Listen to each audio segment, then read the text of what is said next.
In this video, I'm going to describe several steps necessary to properly hoop a garment for embroidery.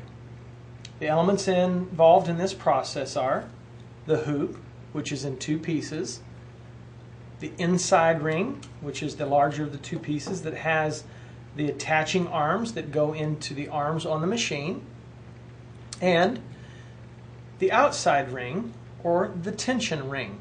The reason it's called a tension ring is because it has a knob that allows you to increase or decrease the amount of tension that this ring places on the inner ring and the fabric.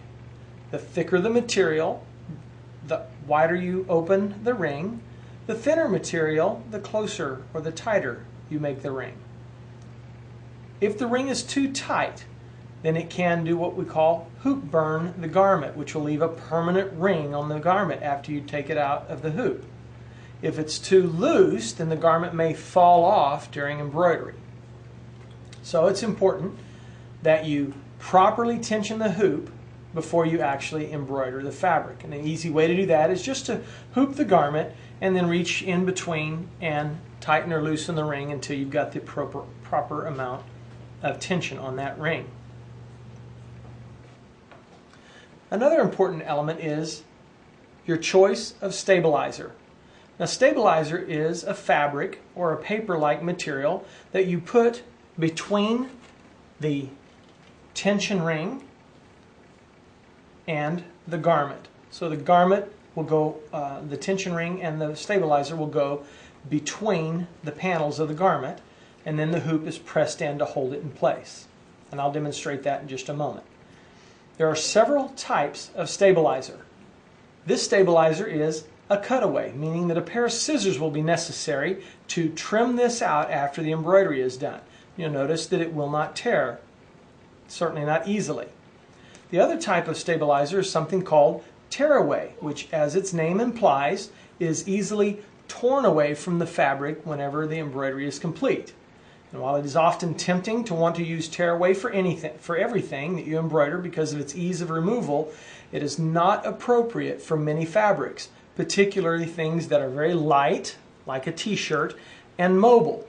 The more mobile the fabric is, and the lighter or thinner it is, the heavier the stabilizer needs to be.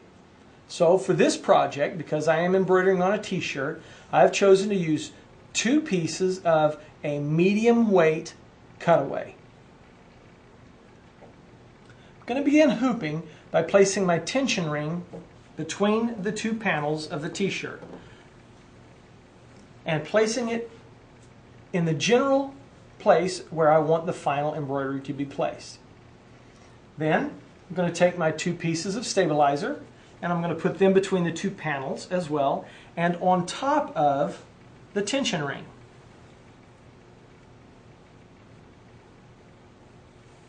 Now, there are many hooping aids available to make this process a little simpler.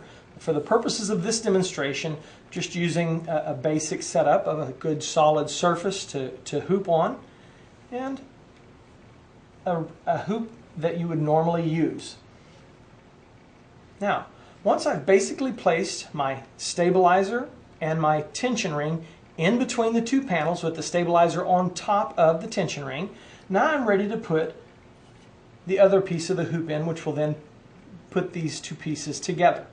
Now, it's important that when you place this in, that you do not place it in upside down or crooked.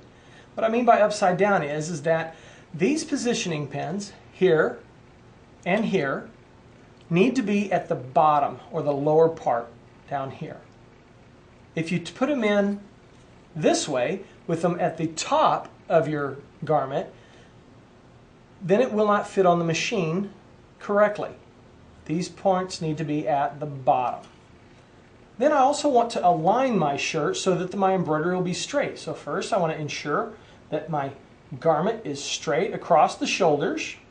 And then as I get ready to place this in, I want my hoop to be straight across here so that this is parallel with the top of my shirt. As I place it in, I'm going to push the hoop down a little bit, the top part of the hoop into the top part of the tension ring, and then I'm going to put just a little bit of tension on the fabric here so that as I press this down into the garment,